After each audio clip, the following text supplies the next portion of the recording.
What causes some minds to keep searching long after an answer has already appeared? Why does thought sometimes refuse to settle, circling back again and again to examine meaning, tone, implication, as if something essential has still not been uncovered? Why do certain people experience awareness not as clarity, but as exposure, as though seeing more of the world also means carrying more of it? And why does the difference between individuals sometimes feel less like personality and more like structure? Why do some move through life guided mainly by practicality and adaptation, while others feel an almost unavoidable pull toward complexity, contradiction, and inner depth? Why does meaning seem optional to many, yet feel unavoidable to others? And why does this inward orientation so often bring with it a quiet sense of distance from the surrounding world, even when nothing outwardly appears to be wrong? These questions cannot be explained simply by temperament or intellectual ambition. They emerge from a deeper configuration of the psyche itself. Carl Jung believed that the human mind is not a single unified system, but a layered structure in which consciousness occupies only a small and relatively fragile surface. At the level of everyday awareness, the mind is organized around adaptation. Thoughts are shaped by language, social expectations, and the practical requirements of survival. Consciousness functions here as a kind of mediator between the individual and the surrounding world, organizing behavior so that life can proceed with stability and coherence. Beneath this level lies what Jung described as the personal unconscious. This region contains experiences that were never fully integrated into conscious life, emotions that overwhelmed the psyche at the moment they were first felt, and impressions that had to be set aside so that ordinary functioning could continue. These elements do not disappear simply because they are forgotten. They remain active beneath the surface, influencing perception, mood, and behavior in ways that are often difficult to recognize. Deeper still lies what Jung called the collective unconscious. Unlike the personal unconscious, which develops from individual experience, the collective unconscious represents a shared psychological inheritance. It contains archetypal patterns that shape human imagination, emotion, and symbolic thought across cultures and generations. These archetypes are not memories, but tendencies, organizing principles that influence how the mind interprets reality. For most individuals, consciousness remains largely focused on the outer world. Attention moves toward practical concerns, social roles, and the maintenance of stability within the surrounding environment. Thoughts serve action. Emotions are expressed, redirected, or suppressed quickly enough that they do not interrupt the flow of daily life. In such a configuration, psychological depth is not required. For others, however, consciousness does not remain comfortably anchored at this surface level. Attention returns inward, again and again.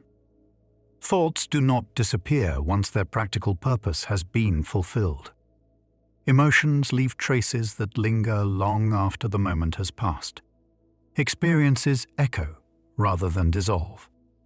This condition is often mistaken for indecision or rumination, but Jung saw it differently. It reflects a psyche in which the boundary between conscious awareness and unconscious material is more permeable than usual. The inner world does not remain distant from conscious life. It presses upward, continuously influencing perception and reflection. Jung did not consider this permeability to be an illness in itself, yet he was clear that it carries consequences. A mind oriented toward depth is not easily accommodated within a world organized around speed, simplicity, and certainty. Modern societies reward clarity, efficiency, and emotional containment. Ambiguity is often treated as weakness. Extended reflection is easily mistaken for hesitation. Discomfort is expected to be resolved quickly so that normal functioning can continue. Within such an environment, depth creates friction. The individual may appear capable, engaged, and functional, yet experience a persistent internal sense that something does not align. The inner world may feel too intricate for the language available to describe it. At the same time, the external world may feel too simplified to accommodate the complexity of inner experience. Over time, this tension begins to feel structural rather than temporary. Life itself seems organized around assumptions that do not fully correspond to the way the psyche experiences reality. Jung understood this tension through the opposing psychological demands of adaptation and individuation. Adaptation refers to the process through which individuals adjust themselves to the expectations of society. Behavior, expression, and values are gradually aligned with what is accepted, rewarded, or required within a particular culture. Without adaptation, survival within any collective system would be impossible. Individuation, by contrast, is the psychological process through which unconscious material becomes integrated into conscious life. It is the movement toward wholeness, the gradual recognition and incorporation of aspects of the psyche that had previously remained hidden or unacknowledged. Societies depend heavily on adaptation. Stability requires predictability, shared norms, and manageable behavior. Individuation introduces complexity. It brings contradictions into awareness and disrupts the comfortable simplicity of collective expectations. For many individuals, the process of individuation begins later in life. It may be triggered by crisis, loss, or the collapse of an identity that once seemed secure. Under these conditions, unconscious material rises into awareness and demands recognition. For the deep thinker, however, this contact with the unconscious often begins much earlier. Questions appear before the ego has fully developed its protective structures.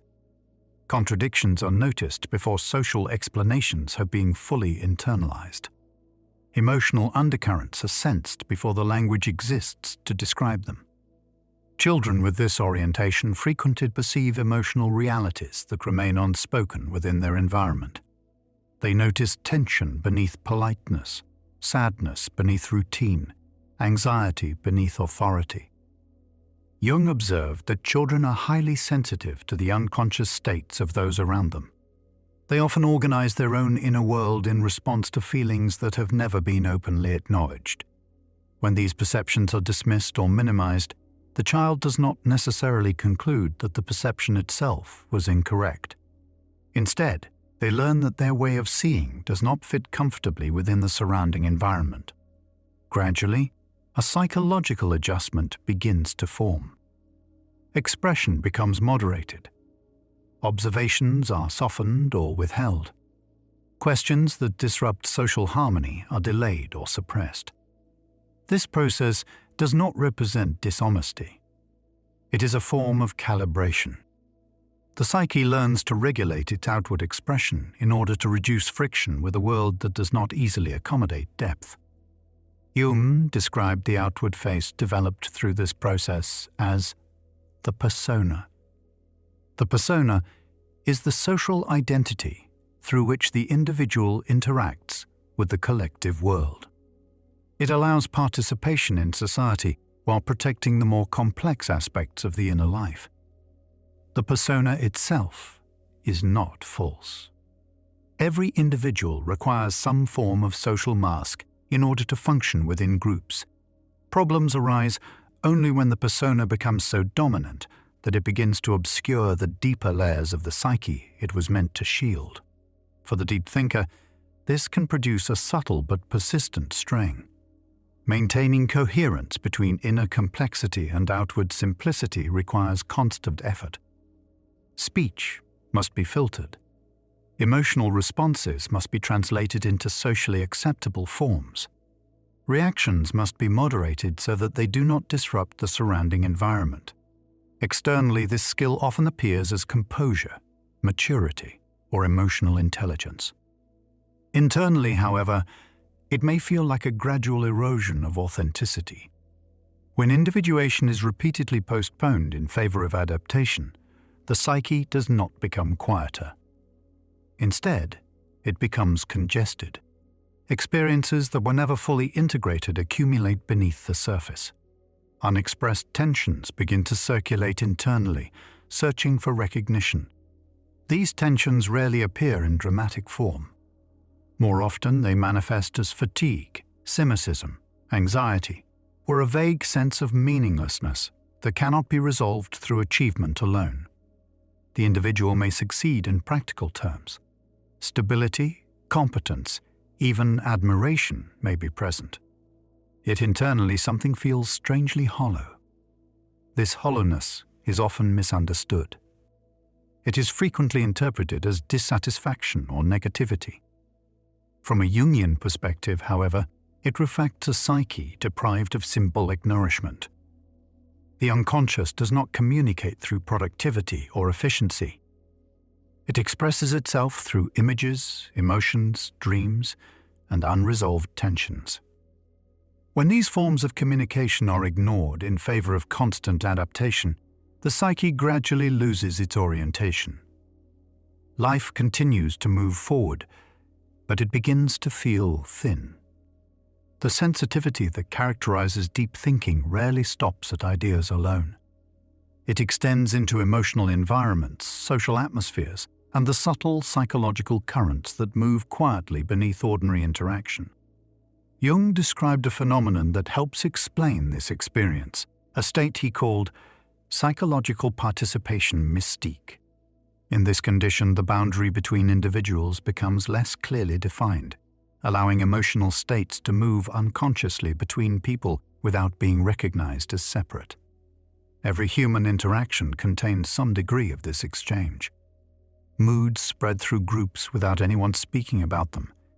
Anxiety passes from one person to another through posture, tone, or hesitation. Relief can appear collectively after tension dissolves. For most people, this process remains faint and largely unnoticed. For the deep thinker, however, this permeability can become far more pronounced. Emotional environments are not merely observed. They are felt internally, often with surprising intensity. A room filled with suppressed tension may leave the individual exhausted without any clear explanation. Conversations that appear ordinary on the surface may carry an undercurrent that registers strongly in the psyche. This heightened receptivity can be disorienting.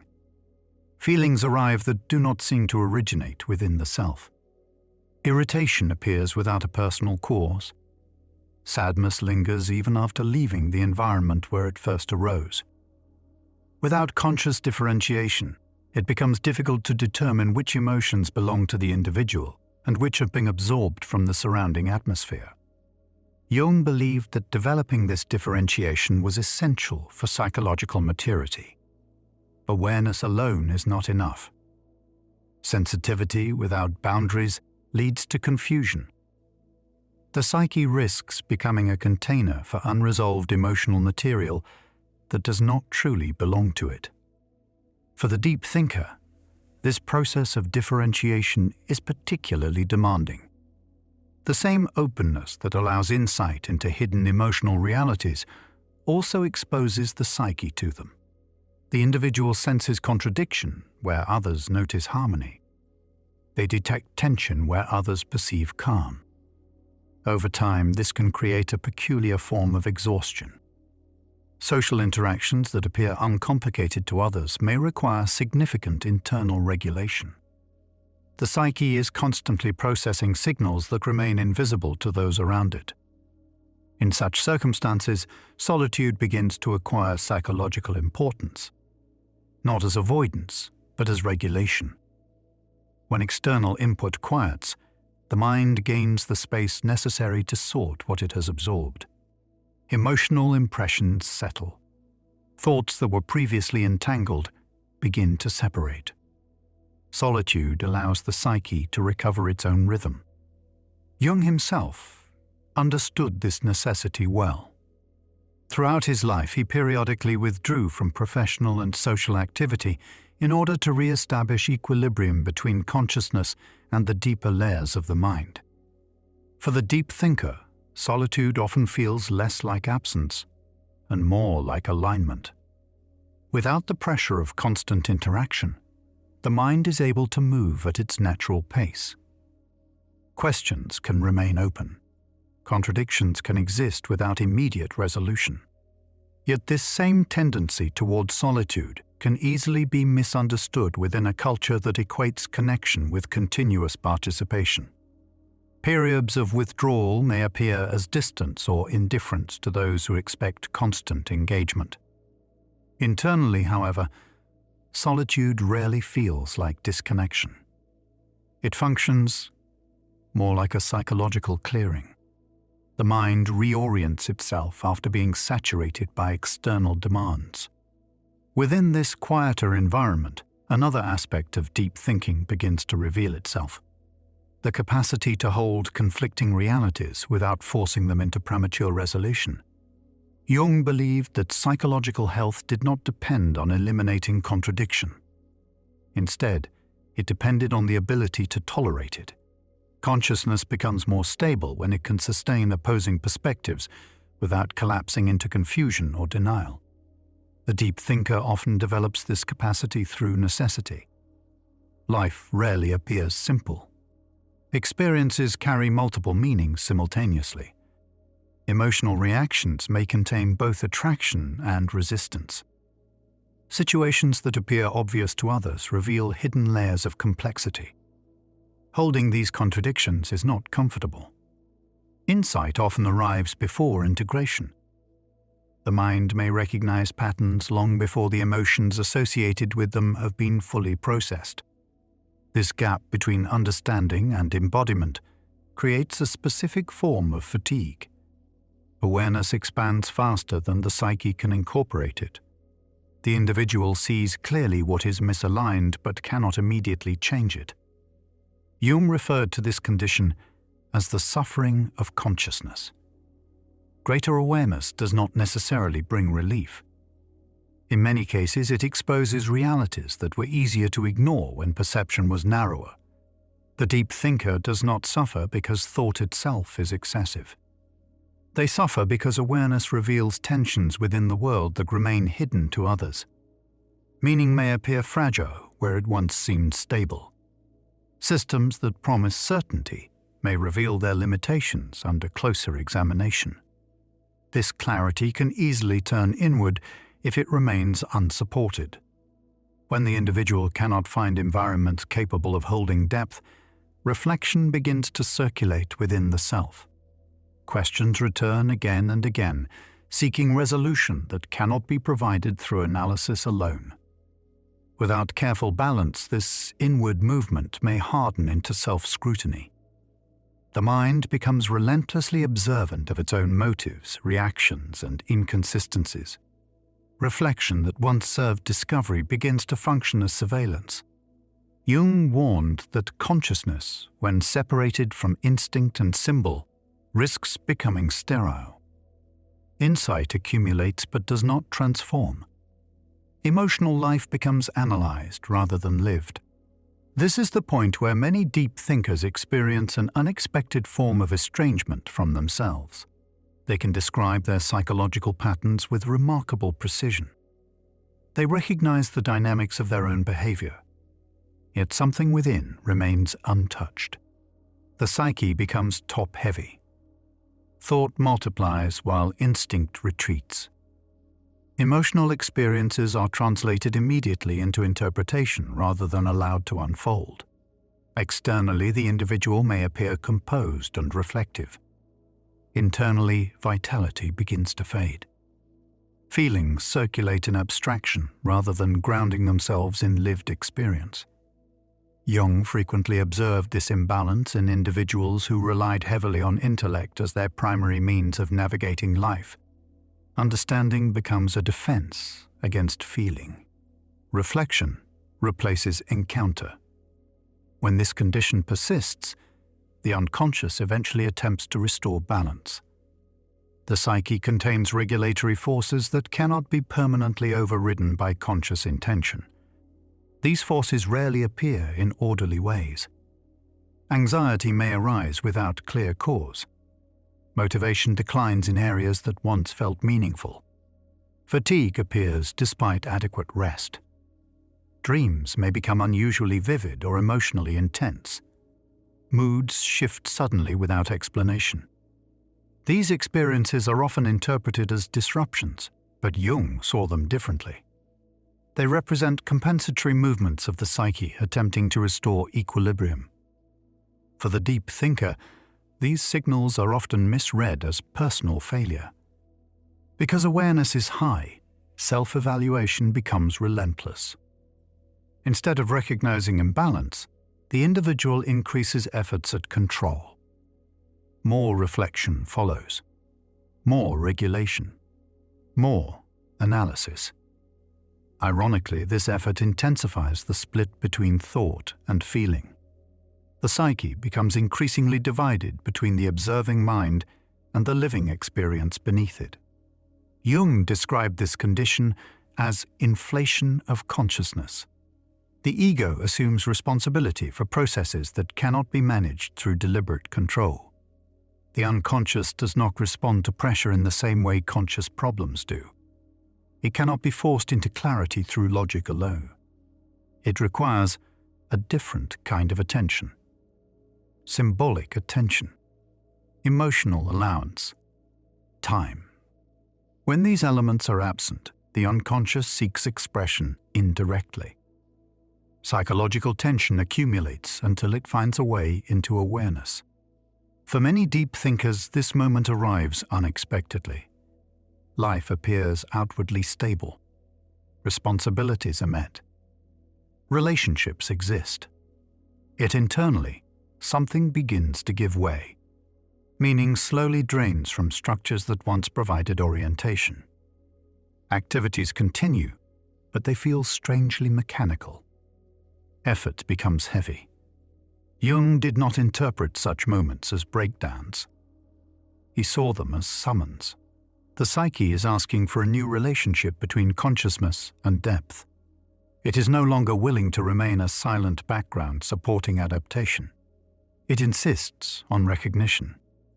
This recognition marks the beginning of individuation as a lived process rather than an abstract idea. Individuation is often misunderstood as a form of self-improvement. Jung meant something far more fundamental. It is the gradual integration of unconscious material into conscious life. This integration includes not only insight but emotion, instinct, contradiction, and previously rejected aspects of identity. The deep thinker is often well equipped for the intellectual dimension of this process. Patterns are recognized quickly. Psychological dynamics are understood with unusual clarity. Yet the real challenge lies elsewhere. Individuation requires encounter rather than explanation. The unconscious must be experienced, not merely interpreted. This encounter rarely unfolds in tidy forms. It involves ambiguity, emotional intensity, and experiences that resist immediate articulation. For the deep thinker, this stage can feel particularly disorienting. The variability that once provided stability, analytical observation, now becomes a subtle defense. Feeling is postponed while the mind attempts to understand it. Instinctive reactions are questioned before they can move freely. Desire is examined rather than followed. Gradually, a peculiar imbalance develops. The individual knows themselves intimately, yet trusts themselves very little.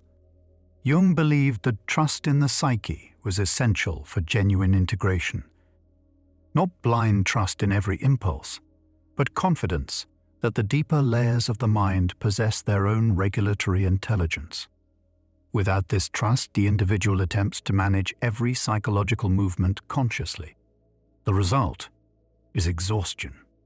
Individuation, therefore, requires a certain surrender. Not abandonment of responsibility, but acceptance that not every meaningful development can be directed deliberately. For the deep thinker, this surrender can feel dangerous. Awareness anticipates consequences before they occur.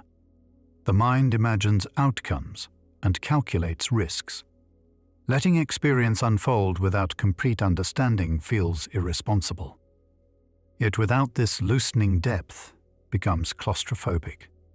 The psyche turns inward endlessly, folding back on itself without renewal. Jung observed that many individuals at this stage move through cycles of intense engagement, followed by sudden withdrawal. Productivity alternates with fatigue. Social connection alternates with isolation. These oscillations are not evidence of instability. They reflect a psyche searching for equilibrium between depth and participation. Eventually, a different relationship with solitude begins to develop. Earlier, solitude functioned mainly as refuge, a place to recover from overstimulation. Now it becomes something else entirely, a container. Within this container, the individual no longer retreats simply to escape external pressure. Instead, they encounter aspects of themselves that were previously avoided, even in private reflection. When external roles fall away, the persona relaxes. The protective mask that maintains social harmony becomes less necessary. What emerges beneath it is not always comfortable. Restlessness appears without explanation. Emotions surface that were long contained. Questions arise that cannot be answered immediately. Many individuals instinctively retreat again at this stage, filling solitude with distraction or constant input. Yet Jung believed this threshold marked the beginning of genuine dialogue between consciousness and the unconscious. When the deep thinker allows this dialogue to unfold without dominating it, something subtle begins to change. Dreams become more meaningful.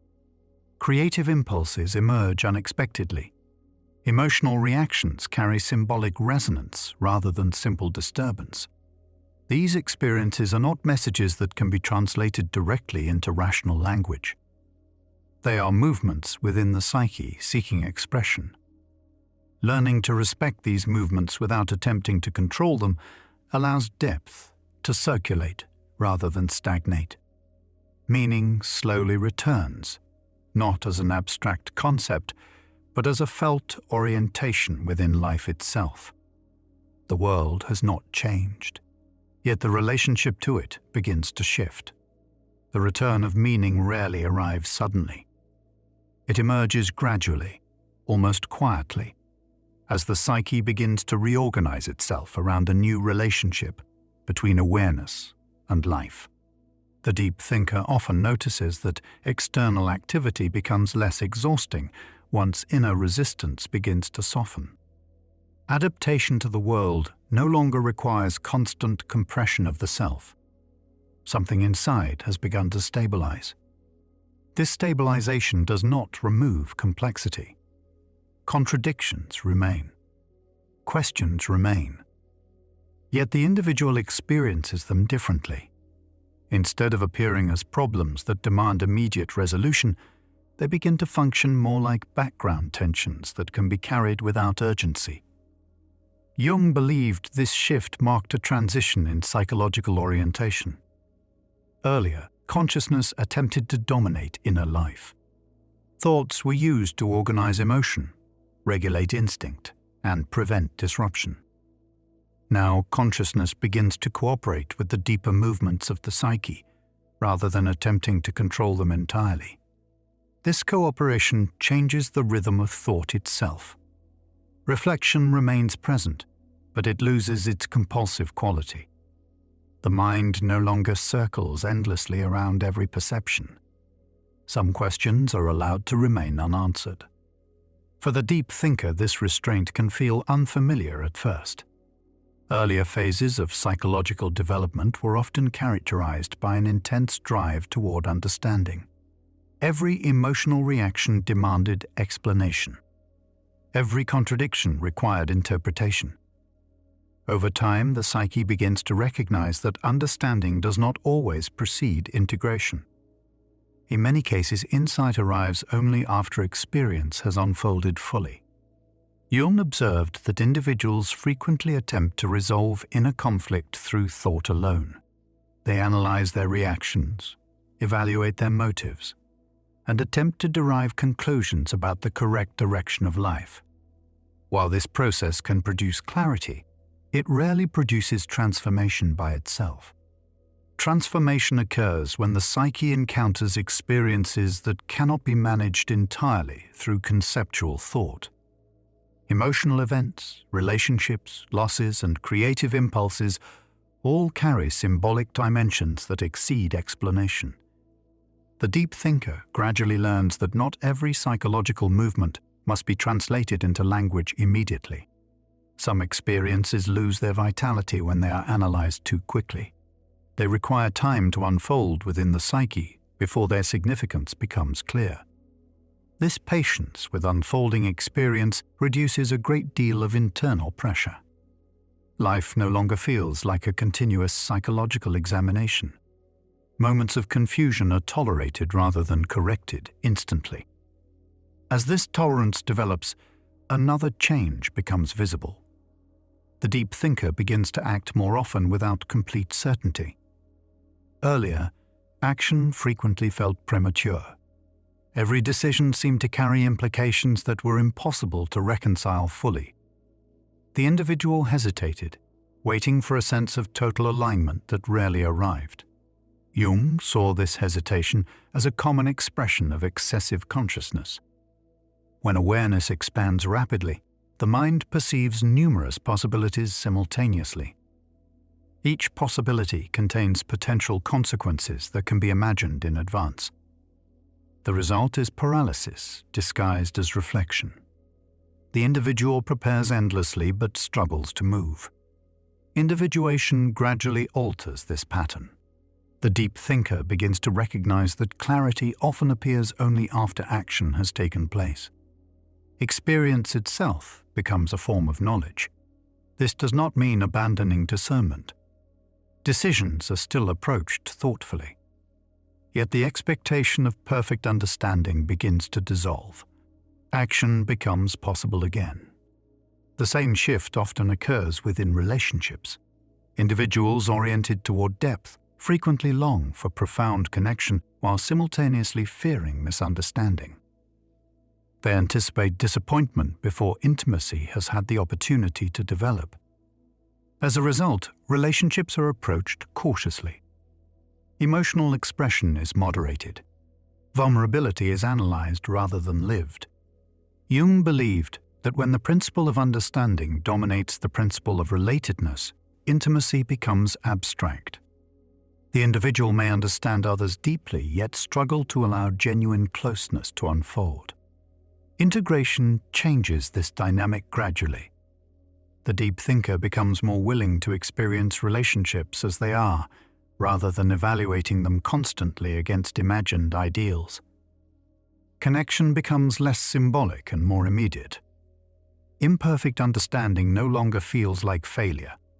This shift does not eliminate loneliness entirely. Some degree of distance remains inevitable when awareness moves beyond collective assumptions. Yet loneliness loses its accusatory tone. It becomes a condition to be lived with rather than an injustice to be corrected. Jung emphasized that consciousness does not exist to protect individuals from life. Its purpose is to allow life to be experienced with awareness. Understanding does not remove suffering. It allows suffering to be endured without disintegration. For the deep thinker, this realization reframes the entire project of reflection. Insight is no longer pursued as a means of control. It becomes a way of maintaining orientation within uncertainty. As individuation continues, the search for meaning also begins to change. Earlier, meaning was pursued with urgency. Every experience seemed to require justification. Situations that lacked significance felt intolerable. Gradually, this demand relaxes. Meaning is no longer expected to appear everywhere. It becomes something that arises naturally in certain conditions, rather than something that must be extracted from every moment. Meaning appears in work that resonates internally, It appears in conversations that tolerate complexity. It appears in solitude that feels inhabited rather than empty. This selective relationship to meaning reduces exhaustion. The deep thinker stops attempting to create depth within environments that cannot sustain it. Discernment replaces longing. With discernment comes a new relationship to the collective world. The individuated person no longer depends on society to provide psychological orientation. They participate within collective systems without dissolving into them. Jung described this state as differentiation. The individual remains connected to the surrounding world while maintaining a clear sense of inner identity. For the deep thinker, this differentiation brings a quiet solidity. External recognition becomes less important because inner coherence has stabilized. Interestingly, this stability often makes the individual less visible rather than more. They speak less frequently, but with greater precision. They engage selectively rather than broadly. Their influence becomes subtle rather than dramatic. Jung believed that individuals who integrated unconscious material often contributed to collective development in ways that were rarely recognized directly. Their presence introduced psychological space within environments that might otherwise remain rigid. Depth that has been integrated does not overwhelm others. Instead, it creates room for complexity to exist without immediate resolution. The deep thinker also develops a more restrained relationship with language. Earlier phases of development often involved constant attempts to articulate inner experience in order to bridge the gap between depth and misunderstanding. Now, language is used more carefully. Not every perception requires explanation. Some experiences lose vitality when translated prematurely into words. Silence becomes meaningful rather than empty. This restraint protects the psyche from unnecessary exposure. Depth is offered where it can be received and withheld where it would be trivialized. As the individual becomes more comfortable with this selectivity, creativity frequently begins to reappear. Creativity in this context is not merely artistic production. It is the outward circulation of unconscious material in symbolic form. Writing, thought, conversation, movement, and imagination all become channels through which psychological energy can move. Jung regarded creativity as one of the psyche's most important self-regulating processes. When depth remains entirely internal, it begins to stagnate. Expression allows the psyche to release and reorganize its inner tensions. For many deep thinkers, this rediscovery of creative expression marks a turning point. Awareness no longer accumulates endlessly within the mind. It flows outward into form. The individual no longer carries depth as a burden alone. It becomes something that can participate in the world. Solitude changes again at this stage. Earlier, it functioned as refuge. Later, it became confrontation. Now, it becomes companionship. The deep thinker is no longer afraid of their own inner life. Thoughts, emotions, and contradictions can be encountered without urgency. Questions remain present, but they no longer demand immediate resolution. Jung believed that this capacity marked a profound shift in psychological maturity. The individual stops attempting to escape their nature and begins cooperating with it. Depth becomes the medium through which life is experienced rather than an obstacle that must be managed. The world itself does not become simpler, yet the relationship to it becomes steadier. Where once awareness produced constant tension between inner perception and outer reality, now the tension becomes something that can be carried.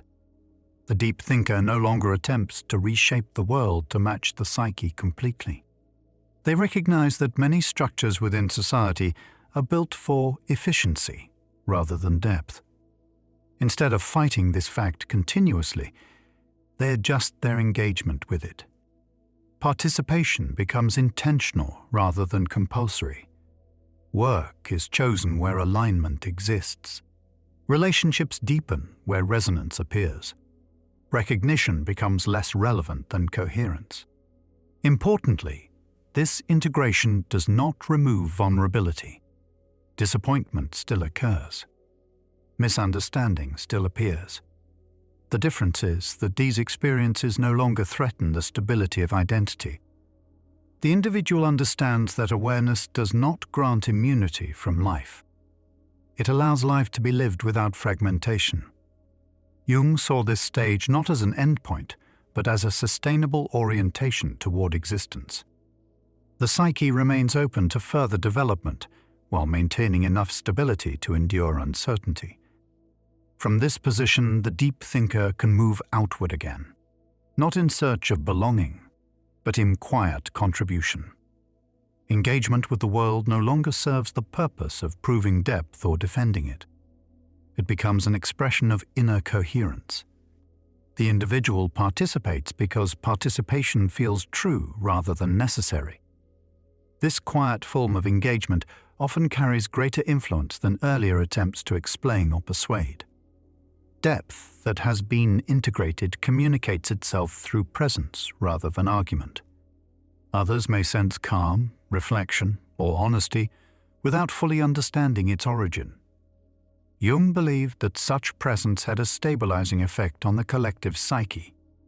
Individuals who could hold contradiction without collapse allowed others to approach complexity without fear. The deep thinker therefore discovers that awareness is not merely a personal condition. It also carries relational significance. Not because it must be shared constantly, but because it alters the psychological atmosphere wherever it appears. In this way, depth gradually shifts from burden to responsibility. Not a responsibility to correct the world or to expose every illusion, but a responsibility to remain faithful to inner truth. The task becomes stewardship rather than struggle. Depth is protected where it might be trivialized. It is offered where it might be received. And most importantly, it is lived rather than explained. As psychological depth stabilizes, another shift begins to unfold, one that Jung considered almost inevitable once consciousness has been carried long enough without collapse. The individual's relationship to suffering itself begins to change. Earlier in life, suffering often felt intensely personal. Moments of alienation appeared as evidence that something was wrong, either with the world or with the self.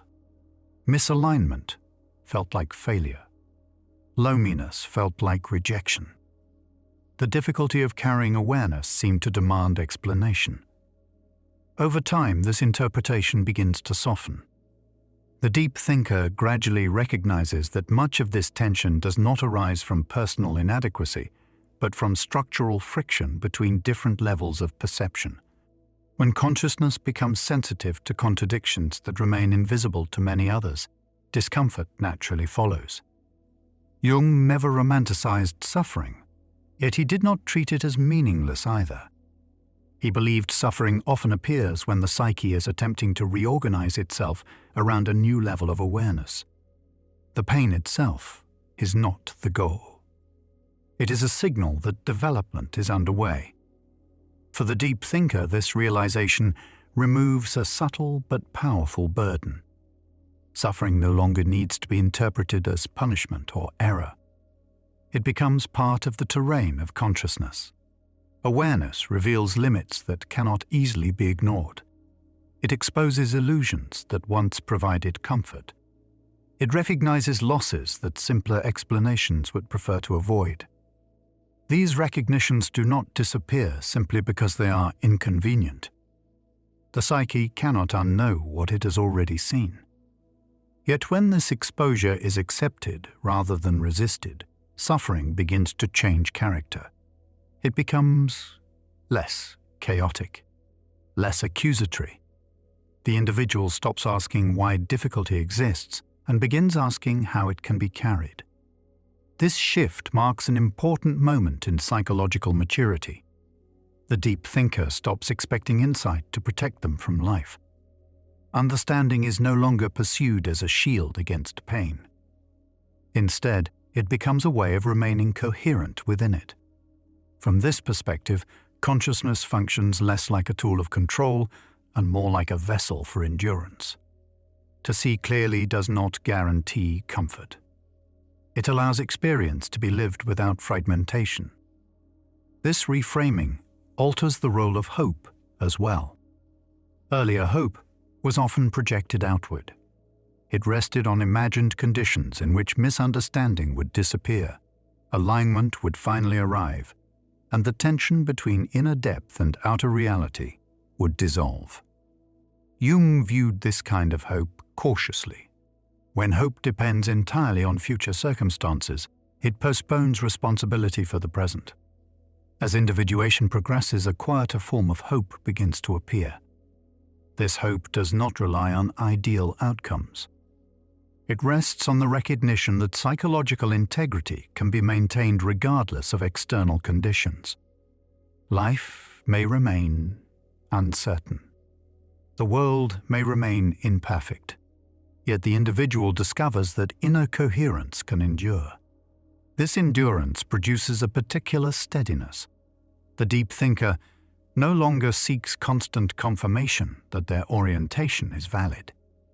They no longer require the surrounding environment to mirror their perception completely. Participation in the collective world continues, but dependence on it for identity gradually fades. Jung described this state as a form of differentiation. The individuated person remains connected to society, while no longer dissolving within its expectations. For the deep thinker, this differentiation often reduces a great deal of hidden tension.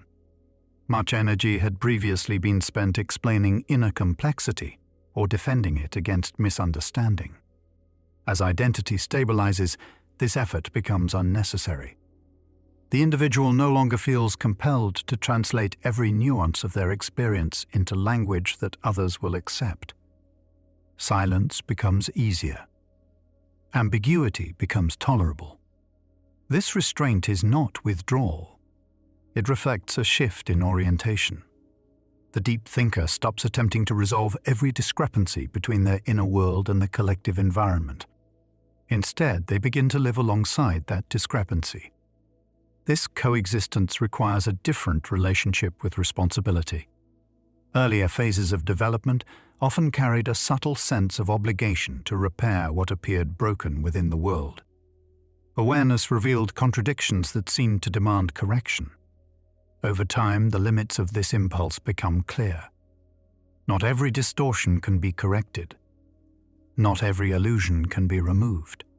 Jung warned that excessive responsibility for the psychological state of the collective could overwhelm the individual. Conscience that expands too far eventually becomes oppressive. The mature, deep thinker therefore learns to localize responsibility. Attention is directed toward what can actually be influenced rather than what merely appears troubling. Energy returns once this boundary is recognized. From this position, engagement with the world becomes more precise. Instead of attempting to respond to every inconsistency, the individual offers depth where it is welcome and withdraws where it is not. This selectivity is not indifference. It is preservation of psychological coherence. Jung believed that individuals who maintained this coherence contributed quietly to the collective simply by embodying it. Depth that has been integrated stabilizes environments rather than disrupting them. The deep thinker no longer feels compelled to expose every contradiction they perceive. They recognize that awareness cannot always be transferred directly from one person to another. Instead, influence becomes indirect. It appears through presence, through honesty, through the ability to remain calm within complexity. Others may feel more reflective or more open in such presence without understanding exactly why. This effect does not require explanation. In many cases, explanation would weaken it. As this stage of development stabilizes, another subtle transformation occurs. The deep thinker begins to experience time differently. Earlier life often felt urgent. Delays appeared as lost opportunities. Misalignment felt like wasted years. Gradually, this urgency softens. The individual recognizes that psychological development follows rhythms that cannot be forced.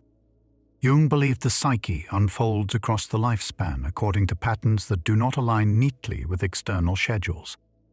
Attempts to accelerate this unfolding often produce distortion rather than progress. Trust in this rhythm reduces comparison with others. The deep thinker stops measuring their life against collective timelines of achievement or recognition. Success and failure lose some of their sharp definition. What matters increasingly is alignment. Alignment does not eliminate uncertainty. Decisions still involve risk. Mistakes still occur. The difference is that these experiences are no longer interpreted as evidence of personal inadequacy. They become part of the ongoing movement of life itself.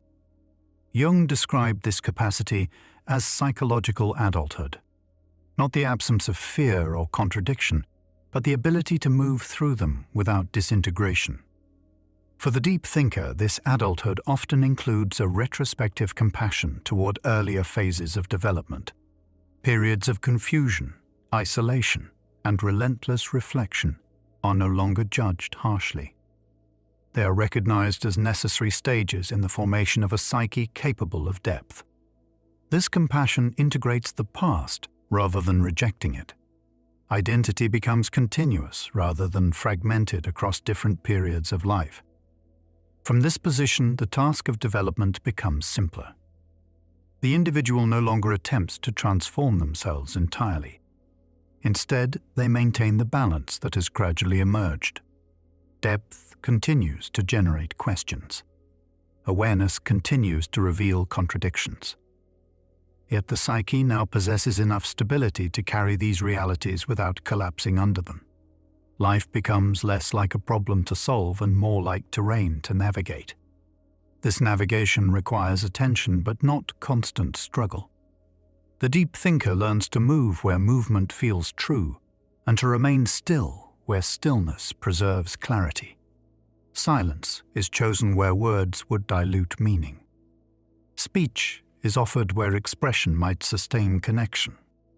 In this way, depth becomes integrated into ordinary existence rather than standing apart from it. The individual remains sensitive, reflective, and aware of complexities that others may overlook. What has changed is the relationship to these facts. They are no longer experienced as obstacles to belonging or as burdens that must be justified. They simply form the structure of perception. From here, one final recognition often emerges. The deep thinker gradually understands that their orientation toward depth was never meant to resolve the world completely. Awareness does not exist to remove contradiction from reality. Its function is more modest and more demanding. To remain honest within it. Earlier life often carried the implicit hope that understanding would eventually reconcile inner perception with outer conditions. That clarity would lead to harmony. Over time, this expectation dissolves. The world remains complex, sometimes incoherent, often resistant to simple interpretation. The deep thinker stops demanding that life conform perfectly to psychological insight. Instead, they maintain fidelity to their inner orientation while participating in reality as it unfolds. This fidelity produces a quiet steadiness. Awareness continues to reveal loss, limitation, and contradiction. Yet it no longer generates constant struggle against them. The psyche learns to inhabit its own depth rather than defending it endlessly. Depth becomes ground rather than burden. Awareness becomes ballast rather than weight. Life is no longer organized around the need to prove, justify, or explain the inner world. It is lived from within it. Questions remain present. They no longer function as wounds demanding resolution. They become companions. In this way, the deep thinker reaches a form of psychological containment, not transcendence. Not perfect peace. Containment. The capacity to carry awareness without being crushed by it. To remain inwardly coherent while moving through a world that rarely reflects that coherence completely. Jung believed this capacity represented the quiet maturity of consciousness. Not brilliance, not certainty, not intensity, but the ability to remain whole in the presence of complexity. And for the deep thinker, wholeness is not the disappearance of tension. It is the condition that allows life to continue without fracture. At a certain stage in this long psychological movement, another quiet realization begins to settle into place. The deep thinker starts to recognize that the search which once defined their inner life was never meant to end in final answers. The mind that looks deeply does not eventually arrive at a place where all contradictions disappear. Instead, it arrives at a way of standing within them. Earlier phases of awareness were often driven by an invisible demand. There was an expectation that clarity would eventually reconcile the tension between inner perception and outer reality, that if understanding went far enough, the world would finally align with the structure of the psyche. Gradually, this expectation loosens. The deep thinker begins to see that the world was never organized around psychological coherence. Social systems favor stability, efficiency, and agreement. Inner life moves according to very different principles. It unfolds slowly, symbolically, often through contradiction. The conflict between these two worlds does not fully disappear, but it stops feeling like an error that must be corrected. Instead, it becomes a boundary. Where once there was frustration, now there is recognition.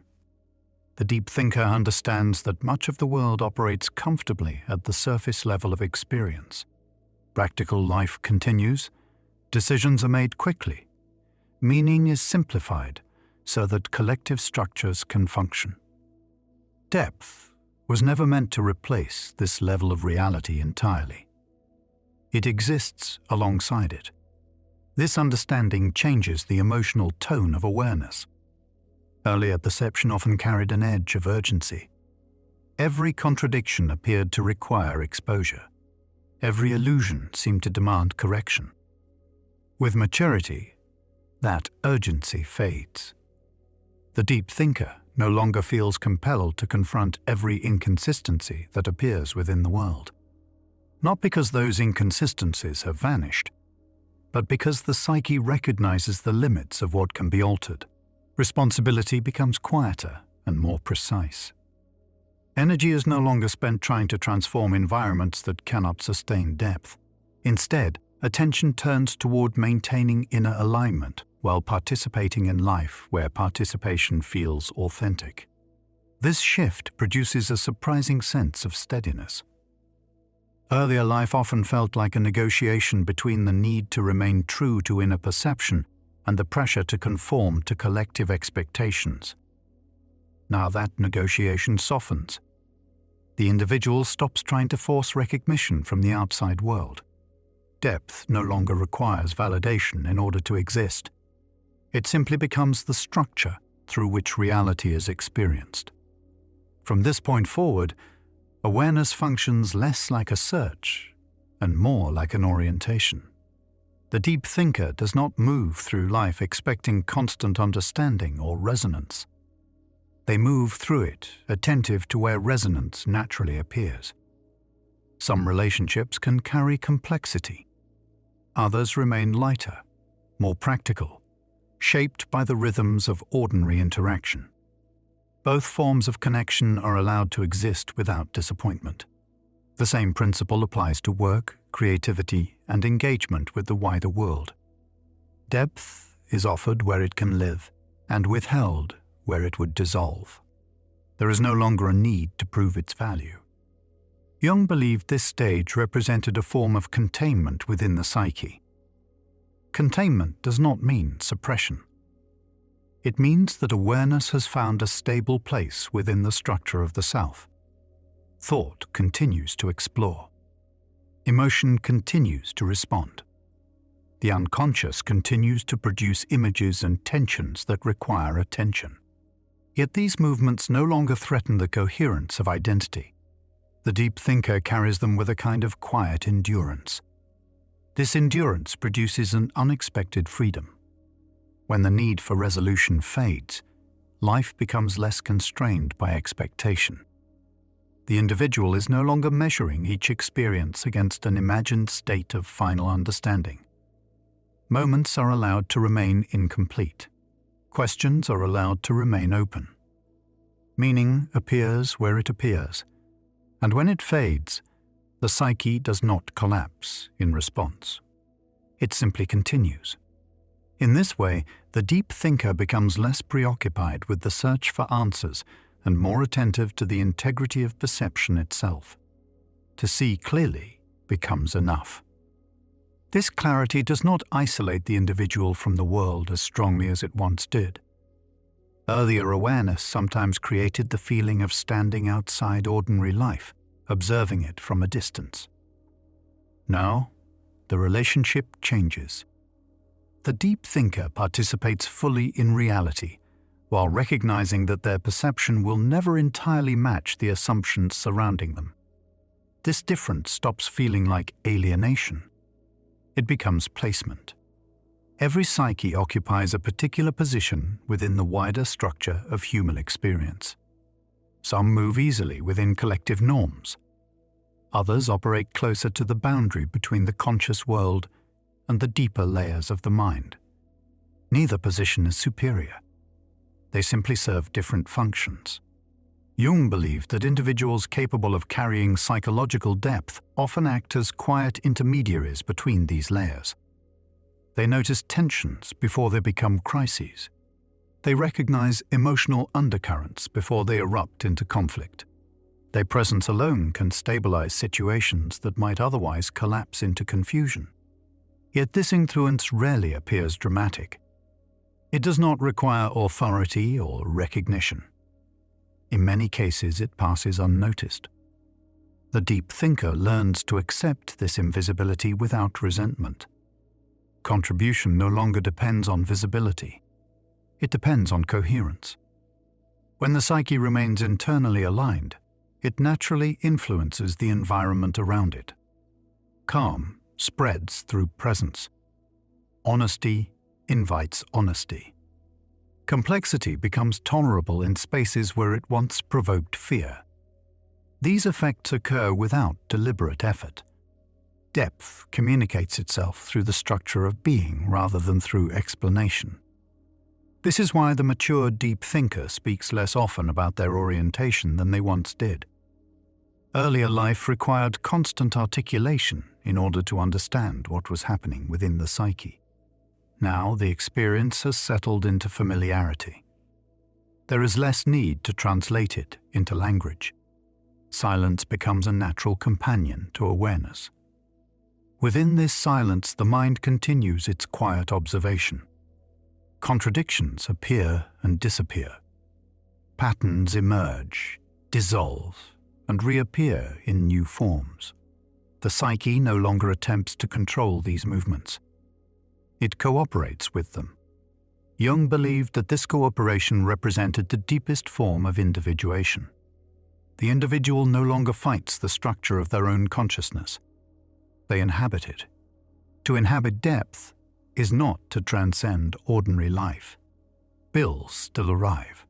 Work continues. Relationships require care and patience. Yet something fundamental has shifted. The inner world is no longer treated as an obstacle that must be managed or justified. It becomes the ground upon which life unfolds.